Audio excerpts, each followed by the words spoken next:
할렐루야. 아멘. 오늘도 눈이 엄청나게 많이 오는데 하나님께 예배드리시기 위해서 오늘은 각처에서 오신 모든 분들 하나님의 위로와 격독이 함께 하시기를 축원합니다. 아멘. 우리 옆에 분들과 함께 인사 나누시겠습니다. 주님 안에 거합시다. 주님 안에 거합시다. 일주일 동안 설교 제목이 한 번도 생각이 안 났었다면 좀 문제가 있겠죠. 지난 주간에 제목은 뭐였나요? 나에게 평을 주는. 예, 주 안에서 평안은? 예, 뭐 평안자가 들어갔죠. 예, 그래도 30점 받으셨습니다. 그러면 이번 주는 다음 주간에는 이제 내 안에 거하라고 하신 그 말씀을 우리 잊어버리지 말고 생각하시는 시간 되시기를 바랍니다. 아멘. 눈이 많이 오니까 길이 오는데 굉장히 미끄럽고 그래서 중간에 차를 세우고 또 우리 김영기 선거님이 차를 가지고 나오셔가지고 그 차를 또 같이 타고 들어오게 됐습니다. 작년에는 제가 눈을 굉장히 걱정했는데 작년에는 한 번도 이런 적이 없었어요. 네, 주일날은 꼭 날씨가 맑아졌어요. 근데 기도들이 약했는지 오늘 눈이 엄청나게 많이 와서 지금 이제 부대 교회를 가는 것도 상당히 걱정이 좀 되는데 눈은 조금 더 많이 올 것 같고 이 참 인간의 힘이라고 하는 것은 한계가 있는 것 같습니다. 자연의 어떤 현상을 우리가 거스릴 수 없는 한계. 그러면서도 인간들은 대단한 것처럼 자기 자신이 대단한 것처럼 늘 생각하고 살아가는데 손톱 밑에 가시 하나만 있어도 아파하고 고통스러워하고 잠도 못 자고 하는 그런 인간의 모습임에도 불구하고 우리가 뭐 그렇게 하나님한테 우리가 고개 쳐들고 살아갈 수 있겠는가 하는 그런 생각도 해보게 됩니다. 이 요한복음을 우리가 쭉 진행을 하고 있는데 13장에서 17절 말씀까지는 십자가 순환 받으시기 전날 밤 목요일 밤에 그 고별 설교로 제자들과 우리들에게 말씀을 해주신 위로의 약속 그리고 미래에 대한 예언을 말씀하고 있습니다. 오늘 읽은 25장 말씀은 참 포도나무와 가지 비유로 말씀을 하신 것입니다. 그리스도와 연합해서 살아간다. 포도나무와 가지는 붙어 있는 거죠. 하나지요.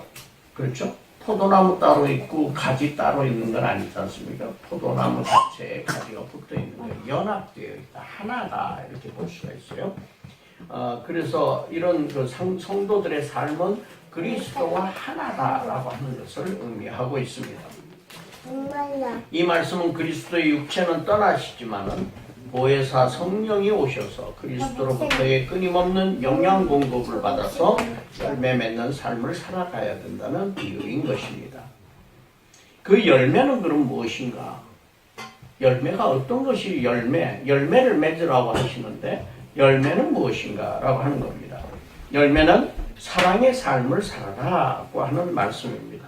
사랑을 실천하고 살아가라 라고 하는 것이죠. 예수님께서 친히 우리를 사랑하셔서 십자가 고난을 당하신 것처럼 우리도 사랑을 실천하고 살아라 라고 하는 겁니다. 사탄은 우리가 이런 열매를 맺지 못하도록 지속적으로 우리를 괴롭힐 것입니다. 그리고 앞으로도 괴롭힐 것이고 또 세상의 유혹과 핍박에 넘어지도록 우리를 유도해 나갈 것입니다. 여기에 대한 경고의 말씀을 주님께서는 해주신 것입니다. 하나님은 농부이시고 주님은 포도나무시며 우리는 포도나무에 붙어있는 가지라는 비유로 말씀을 하셨죠. 농사를 짓는 농부들의 심정은 어떤 심정이겠습니까? 우리가 여기 교회 텃밭을 금년에 갖고 와가지고 우리 그 김영기 성도님하고 이호준 집사님이 열심히 또 씨도 뿌리시고 가꾸시고 그래서 그 열매를 많이 맺었죠. 고추도 많이 따서 먹고 또 배추도 또 가지도 있었죠. 상추, 가지, 온갖 것들이죠. 이런 것들을 많은 사람들이 우리가 즐겁게 그 공급을 받아서 먹었습니다. 이 농사를 짓는 사람들의 마음은 농사가 잘 되어서 열매가 잘 맺기를 간절히 바라는 마음입니다. 하나님도 역시 마찬가지입니다. 우리에게 열매를 잘 맺도록 기대하고 바라는 그런 마음을 갖고 계신다라고 하는 겁니다. 농사 짓는 사람들의 마음은 여름이면은 뜨거운 햇빛에 혹시나 타지 않을까, 물이 부족하지는 않을까, 또 겨울이 되면은 차가움에 대한 염려, 끊임없는 관심과 노력, 그리고 야채나 채소나 과일들이나 모든 것에 대한 농사 짓는 사람들의 그러한 사랑의 마음이 있어야 농사의 열매가 맺어질 거라고 믿습니다. 저도 조그마한 텃밭을 몇 년 전에 그 경작을 해봤습니다만은 그 텃밭을 가꿀 때 정말 그 신기해요. 씨를 뿌렸는데 씨가 나고 열매가 맺고 또 그걸 추수하고 하는 그런 과정들이 지속적으로 관심을 가져야 되고 사랑과 또 노력이 필요하다는 것을 느꼈습니다. 그런데 이 포도나무에 붙어 있는 포도는 저절로 맺어지는 열매입니다. 포도나무에 붙어 있기만 하면은 열매를 맺을 수가 있는 것입니다. 그러니까 줄기는 해야 하는 일이 포도나무에 꼭 붙어 있는 일이죠. 거기서 떨어지면 안 되는 거죠. 떨어져 나가면 그거는 뭐 불쏘시개 깜밖에 되지 않는 그런 결과를 가져온다는 것입니다. 이 포도나무의 비유가 신구약에 많이 등장을 합니다.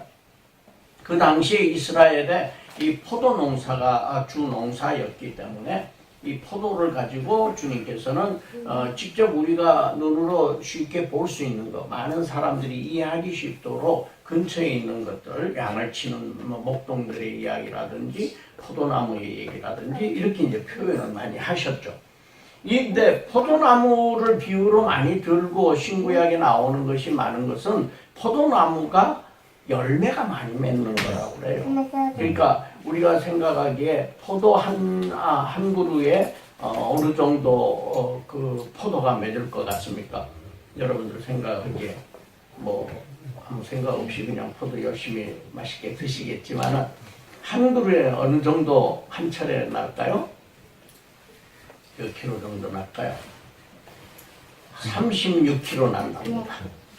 한 그루에 열매가 잘 맺으면 36kg 정도 난다. 그러니까 우리 초등학생 몸무게 정도 난다. 꽤 많은 거죠. 포도가 이 정도 열매를 맺는다. 그래서 포도나무 예를 많이 들었습니다.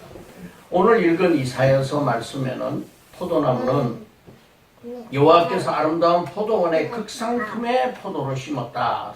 포도를 심었는데 좋은 열매 맺기를 바라셨고 내가 더 뭔가 해야 할 일이 있겠는가라고 할 정도로 열심히 하나님이 가꾸셨는데 하자는 들포도 열매만 맺었다라고 하시면서 여호와 하나님이 제거하고 다시는 열매 맺지 못하도록 할 것이다 라고 하는 경고의 말씀을 주신 겁니다.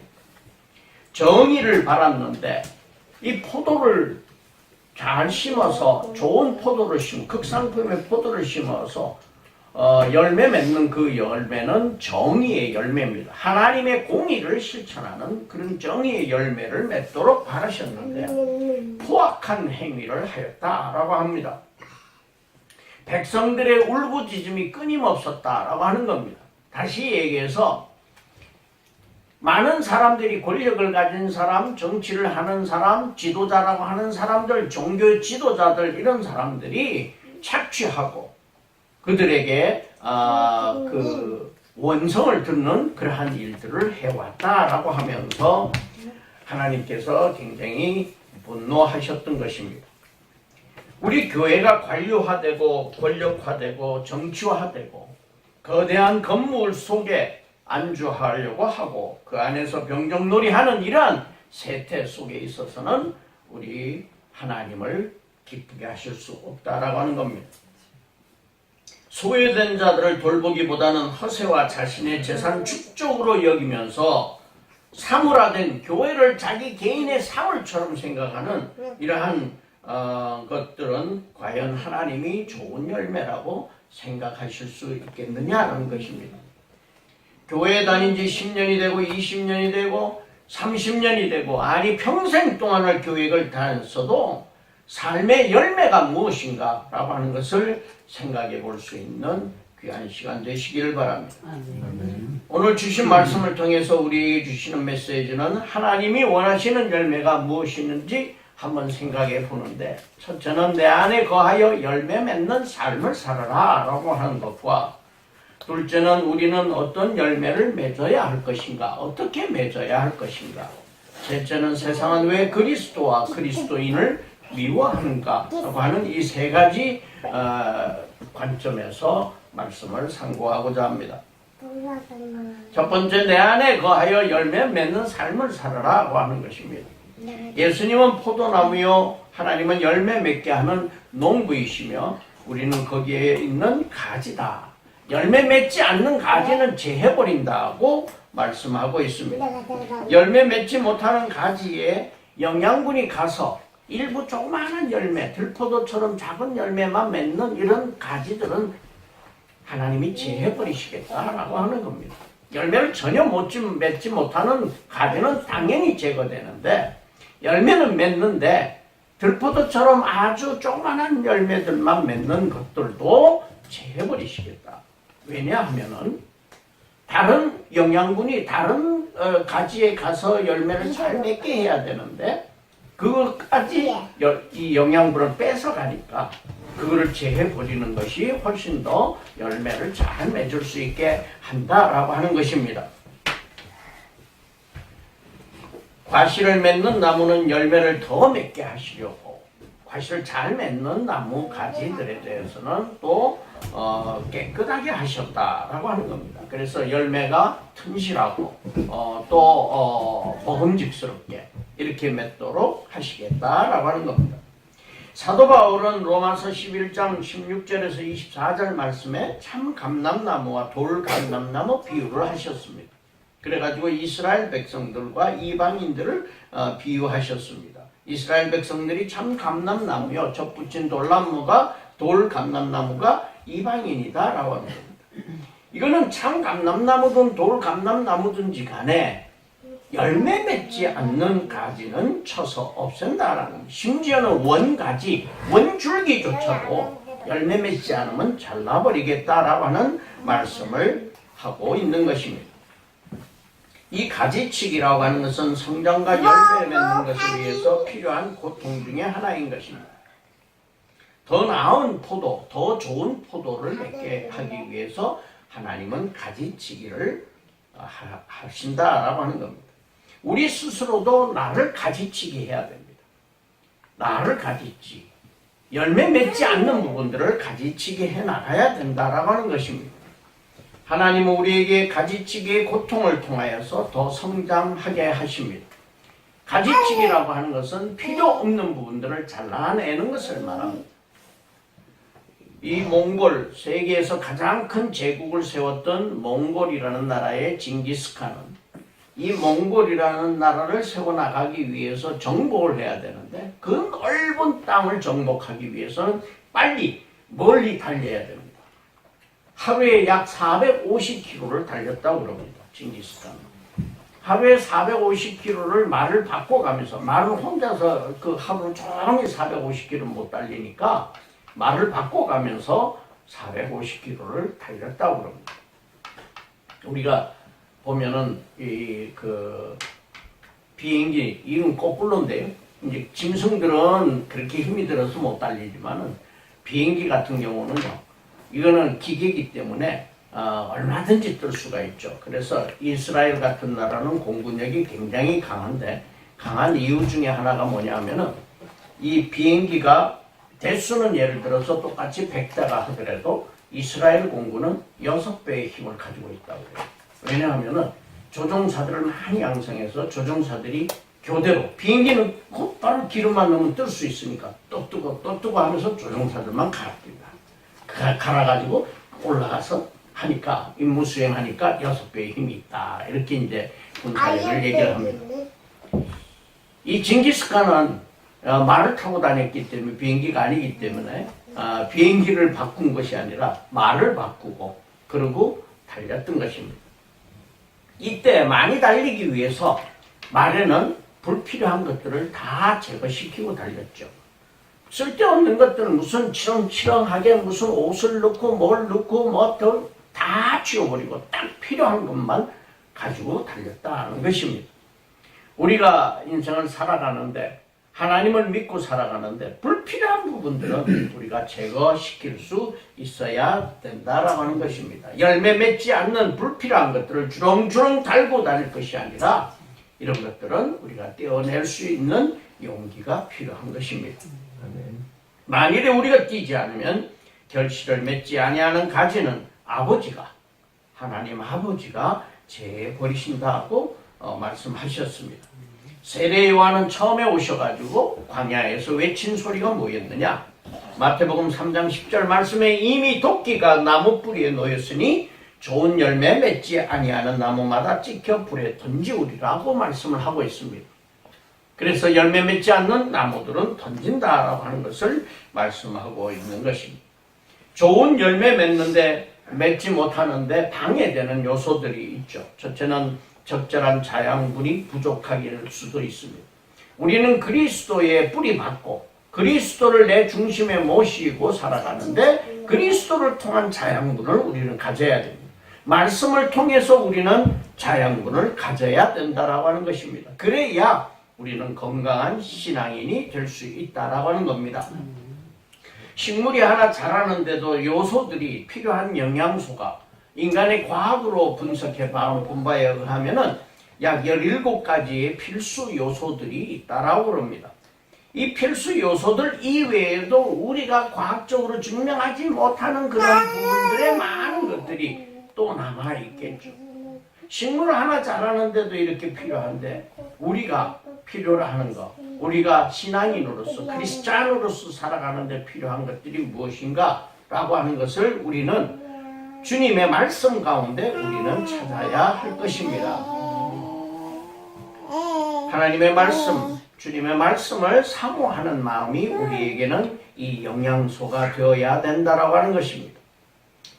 교회 많은 직분자들이라고 하면서 수십 년 동안 교회를 다닌 사람들이라고 하면서 성경책 한 권 정기적으로 읽지 않는 게으름을 가진 사람들이 과연 무엇을 먹고 우리는 신앙인이라고 얘기할 수 있겠습니까? 지난주에 우리 영진교회에서 오신 분이 이순숙 전도사님 필사한 거를 가지고 오셨어요. 그래가지고 제본한 걸 갖고 왔는데 어디 집에다 갖다 놓으셨나요? 여기다 좀 비치를 해놓으세요. 다른 분들 한번 좀 보십시오. 글씨도 정말 잘 쓰셨지만은 정말 대단한 노력이고, 제가 우리 교회도 필사를 좀 합시다라고 하고 싶은데 강요하진 않겠습니다.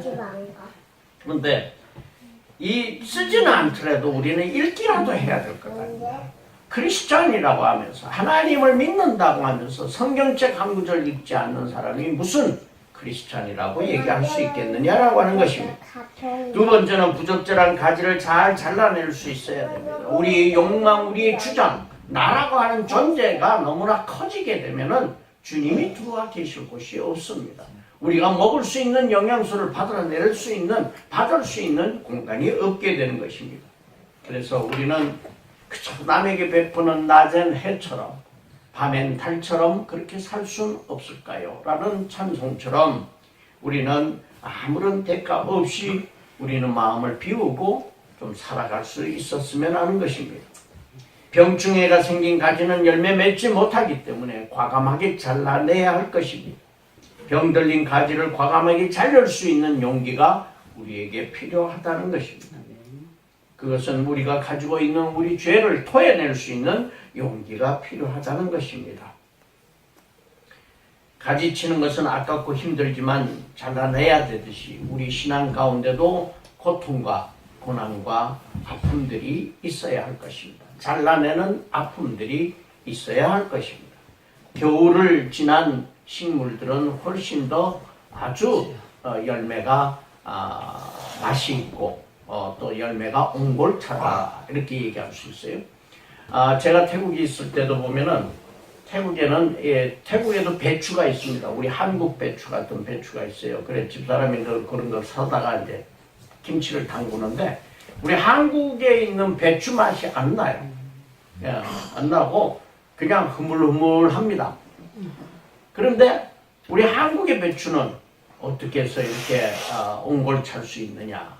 우리 사계절이 있기 때문인 거죠. 사계절을 지나지는 않지만은 이 사계절을 통해서 땅이 달라지고 영양소가 달라져서 그렇게 옹골찬 게 나온다는 겁니다. 대만에 가면은 대만에는 이게 녹차 같은 차들이 유명하죠. 대만의 차들은 굉장히 유명하죠. 그래서 오룡차라든지 녹차라든지 이런 것들을 많이 만들어내는데 우리 한국에서 나오는 녹차와는 맛이 다릅니다. 대만의 녹차는 그저 구수한 맛이 있을까요? 그냥 평범한 맛이라고 얘기한다면은 우리 한국의 녹차는요, 옹골찬 맛이 있어요. 이 옹골찬 맛이라고 하는 것은 어떻게 해서 생겼느냐? 우리의 녹차 나무들이 겨울을 지나면서 이 겨울 동안에 옹골찬 맛을 가지고 있었던 겁니다. 바로 이렇게 차가움과 고통과 아픔이라고 하는 이러한 과정을 겪은 과실은 그걸 겪지 않은 아주 평범한 과실과는 맛이 다른 것처럼 우리에게 고통과 고난이라고 하는 것이 있을 때 우리가 정말 아프지만 잘라내는 가지들이 있을 때 우리는 정말 옹골찬 신앙인이 될 수 있다라고 하는 겁니다. 두 번째는 우리는 어떤 열매를 맺어야 할 것인가라고 하는 겁니다.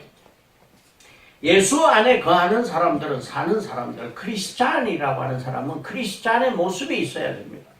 대부분들 보면은 참 많은 크리스찬들의 모습이 달라요. 얼굴들을 보면은 이렇게 교회에서 나오는 분들 얼굴 보면은 아주 우리 교회 특히 우리 장로님, 집사님, 권사님 모든 분들 우리 전도사님 얼굴이 달라요. 다른 사람들하고 이렇게 비교해 보면 얼굴에 온화함과 그리고 평화와 사랑이 넘치죠. 근데 그렇지 않은 사람들은 그러한 얼굴의 모습을 가질 수가 없는 것입니다. 해병대에 있는 사람들이 해병인이다. 그래서 해병대의 특성을 이제 많이 주장을 하죠. 그래서 해병대는 해병대에 다 와야 된다. 그러면서 해병대에 있는 분들은 훈련을 받을 때부터도 아무나 해병이 되면 나는 해병이 되지 않겠다. 그 훈련소에 가면 크게 써붙여놨어요. 그러니까 자기네들은 좀 다른 사람이다 라고 하는 것을 이렇게 주장을 하게 됩니다. 그것은 뭔가 해병대가 가지고 있는 그러한 정신을 가지고 있다. 크리스찬은 그리스도인이라고 한다면 크리스찬으로서의 정신, 크리스찬으로서의 삶을 보여줄 수 있어야 된다라고 하는 것입니다. 열매 맺기 위해서는 결국 우리는 주님 안에 거해야 되는 것입니다. 그래야 우리는 달라진 우리의 삶이 일어난다. 주님한테 안에 거한다라고 하는 것은 그냥 우리가 교회에 출석하고 살아가는 것이 아니라 우리 삶 전체가 주님과 함께 살아가는 삶이 되어야 한다라고 하는 것입니다. 선택받은 사람들도 끊임없이 성화의 과정을 겪어야 생명에 이르는 과실을 맺을 수가 있는 것입니다. 이 과실이라고 하는 것은 모두에 말씀드린 대로 사랑 안에 거하는 것이고 예수님의 계명을 사랑의 계명을 지켜나가는 것이다 라고 하는 것입니다. 율법이 중요한 것이 아니라 율법적으로 무엇이 옳다 그르다라고 판단하는 그것이 중요한 것이 아니라 사랑으로 살아가야 된다라고 하는 것입니다. 여호와께서도 우리 이사야서에 있는 말씀대로 원하는 것은 사랑의 삶이었습니다. 율법을 잘 지키느냐 못 지키느냐라고 하는 것이 중요한 것이 아니다라고 하는 것입니다. 남에게 보여주기 위한 삶을 사는 종교 지도자처럼 되지 말고 그리스도를 진정으로 깊이 이해해서 그리고 소박하고 진정으로 사랑하는 마음을 가지고 살아가라라고 하는 것입니다. 그리스도인의 열매 맺기 위해서는 자신이 가진 모든 것을 다 배설물처럼 여겼던 사도 바울처럼 우리는 우리의 가진 것들, 귀한 것이라고 생각하는 것들, 중요한 것이라고 생각하는 것들, 이거를 버릴 수 있어야 된다라고 하는 겁니다. 세상 등지고 살아라 라고 하는 것은 아닙니다. 그리고 다 세상의 일들을 다 버리고 세상 일을 하지 말라는 것이 아닙니다.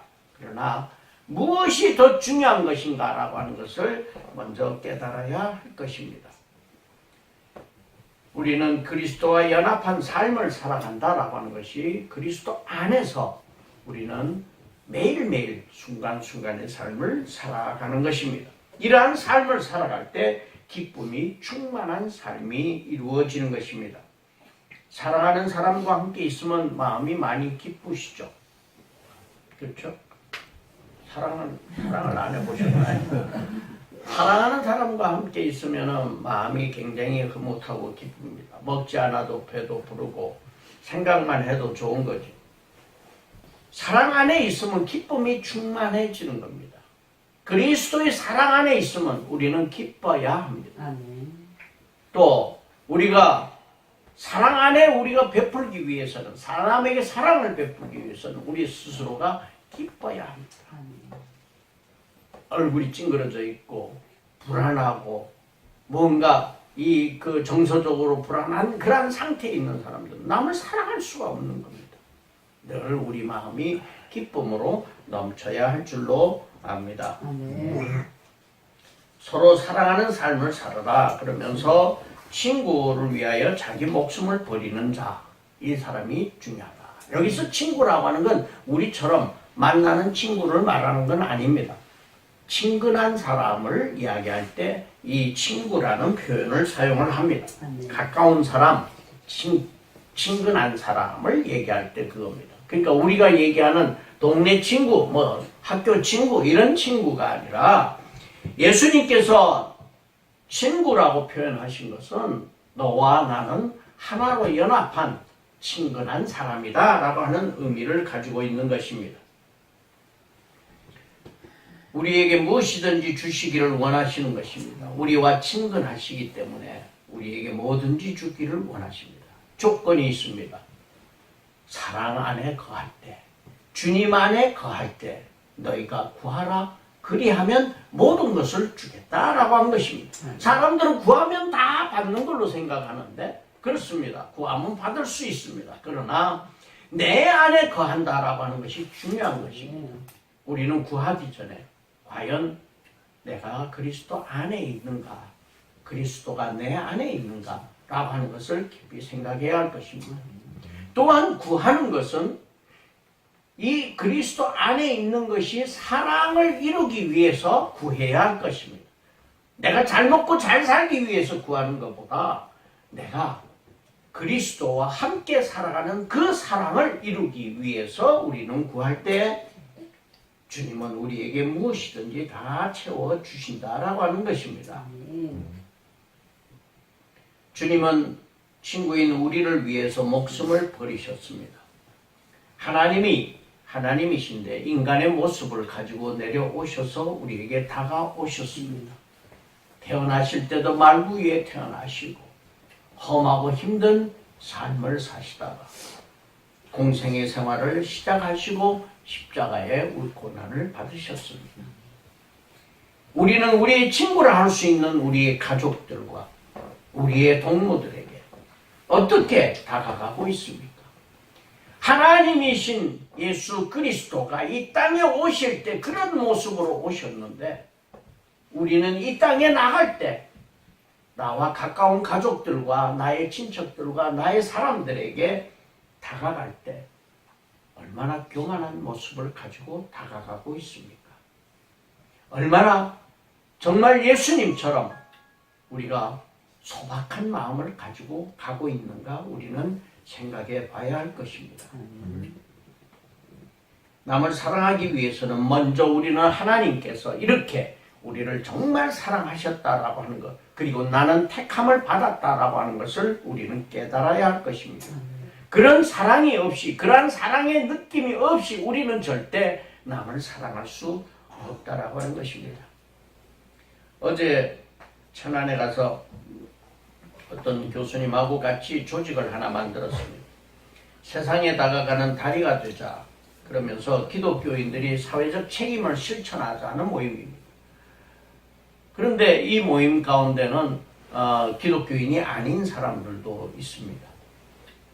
우리 기독교인들이 빛과 소금의 역할을 해야 한다라고 하는 것을 우리는 다 잘 알고 있습니다. 입으로는 잘 외우고 있습니다. 우리는 율법과 말로만 지키는 그리스도인의 삶이 아니라 실제로 낮은 모습으로 이렇게 다가갈 수 있는 우리의 모습이 되어야 되리라고 생각합니다. 우리나라에 와서 희생한 많은 선교사들의 모습이 친구를 위하여 목숨을 버리는 삶의 모습을 보여주고 있는 것입니다.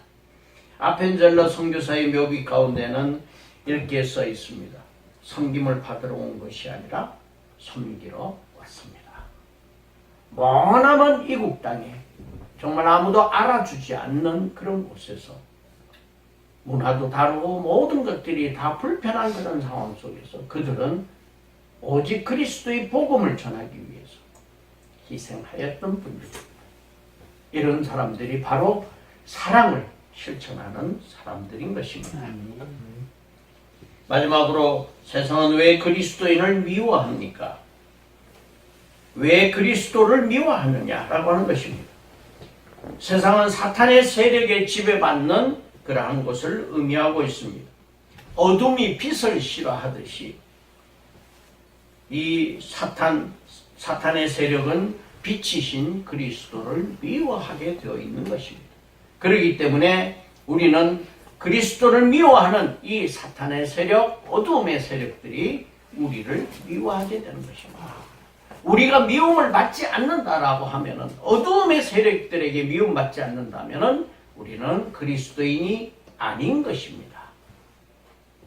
우리는 미움을 받을 수 있고 그 받을 수 있다라고 하는 사실이 우리에게는 그리스도인이라고 하는 이러한 증거가 되어야 할 것입니다. 예수님의 제자들도 세상에 핍박을 당하게 될 때 다 뿔뿔이 흩어져 버렸지만 보혜사 성령이 오시고 난 오순절 이후에 그들은 완전히 변화해서 담대하게 복음을 전하는 순교의 삶을 살게 된 것입니다. 우리도 그리스도 안에 살면서 그리스도의 사랑을 전할 수 있는 삶을 살아가기 위해서는 보혜사 성령님이 우리에게 함께 하셔야 할 것입니다. 기독교는 핍박의 종교입니다. 기독교는 하나님의 축복만 있는 것이 아니라 축복받기 위해서 순환도 감사해야 하는 것입니다. 감수해야 하는 것입니다. 평안함만 있는 것이 아닙니다. 종교입니다. 이런 핍박과 순환을 통해서 기독교는 전 세계로 더욱더 퍼져나갔던 것입니다.